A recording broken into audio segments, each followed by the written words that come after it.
Évangile de Luc, chapitre 10. Après cela, le Seigneur désigna encore 70 autres disciples, et il les envoya 2 à 2 devant lui dans toutes les villes et dans tous les lieux où lui-même devait aller. Il leur dit, « La moisson est grande, mais il y a peu d'ouvriers. Priez donc le maître de la moisson d'envoyer des ouvriers dans sa moisson. Partez, voici, je vous envoie comme des agneaux au milieu des loups. Ne portez ni bourse, ni sac, ni souliers, et ne saluez personne en chemin. Dans quelque maison que vous entriez, dites d'abord que la paix soit sur cette maison. Et s'il se trouve là un enfant de paix, votre paix reposera sur lui. Sinon, elle reviendra à vous. Demeurez dans cette maison-là, mangeant et buvant ce qu'on vous donnera, car l'ouvrier mérite son salaire. N'allez pas de maison en maison. Dans quelque ville que vous entriez et où l'on vous recevra, mangez ce qui vous sera présenté. Guérissez les malades qui s'y trouveront, et dites-leur, le royaume de Dieu s'est approché de vous. Mais dans quelque ville que vous entriez, et où l'on ne vous recevra pas, allez dans ces rues et dites, nous secouons contre vous la poussière même de votre ville, qui s'est attachée à nos pieds. Sachez cependant que le royaume de Dieu s'est approché. Je vous dis qu'en ce jour, Sodome sera traitée moins rigoureusement que cette ville-là. Malheur à toi, Chorazin, malheur à toi, Bethsaïda, car si les miracles qui ont été faits au milieu de vous avaient été faits dans Tyr et dans Sidon, il y a longtemps qu'elle se serait repentie en prenant le sac et la cendre. C'est pourquoi, au jour du jugement, Tyr et Sidon seront traités moins rigoureusement que vous. Et toi, Capernaum, qui as été élevé jusqu'au ciel, tu seras abaissé jusqu'au séjour des morts. Celui qui vous écoute m'écoute, et celui qui vous rejette me rejette. Et celui qui me rejette, rejette celui qui m'a envoyé. Les 70 revinrent avec joie, disant, « Seigneur, et les démons même nous sont soumis en ton nom. » Jésus leur dit, « Je voyais Satan tomber du ciel, comme un éclair.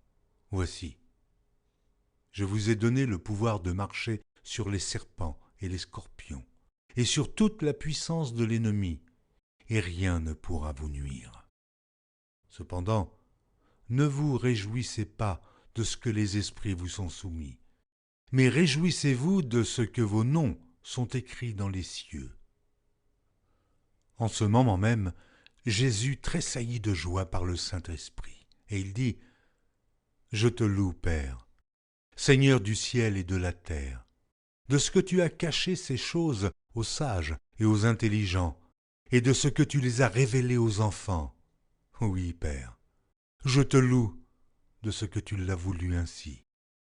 Toutes choses m'ont été données par mon Père, et personne ne connaît qui est le Fils, si ce n'est le Père, ni qui est le Père, si ce n'est le Fils, et celui à qui le Fils veut le révéler. » Et, se tournant vers les disciples, il leur dit en particulier, « Heureux les yeux qui voient ce que vous voyez. Car je vous dis que beaucoup de prophètes et de rois ont désiré voir ce que vous voyez et ne l'ont pas vu, entendre ce que vous entendez et ne l'ont pas entendu. » Un docteur de la loi se leva et dit à Jésus pour l'éprouver, « Maître, que dois-je faire pour hériter la vie éternelle ?» Jésus lui dit, « Qu'est-il écrit dans la loi? Qui lis-tu » Il répondit, « Tu aimeras le Seigneur ton Dieu de tout ton cœur, de toute ton âme, de toute ta force et de toute ta pensée, et ton prochain, comme toi-même. » « Tu as bien répondu, lui dit Jésus, fais cela, et tu vivras. » Mais lui, voulant se justifier, dit à Jésus, « Et qui est mon prochain ?»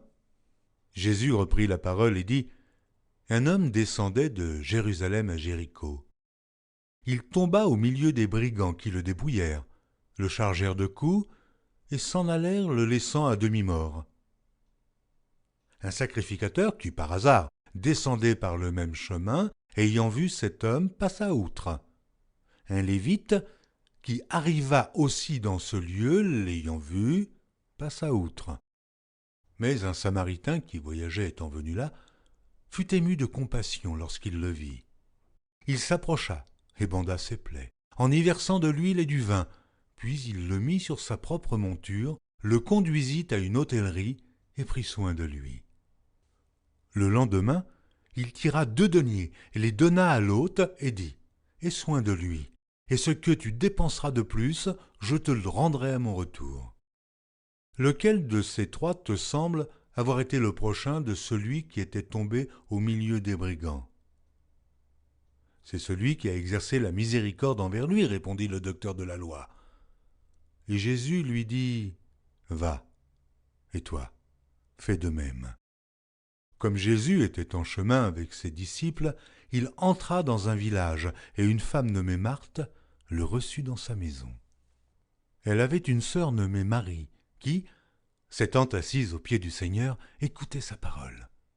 Marthe, occupée à divers soins domestiques, survint et dit « Seigneur, cela ne te fait-il rien que ma sœur me laisse seule pour servir ?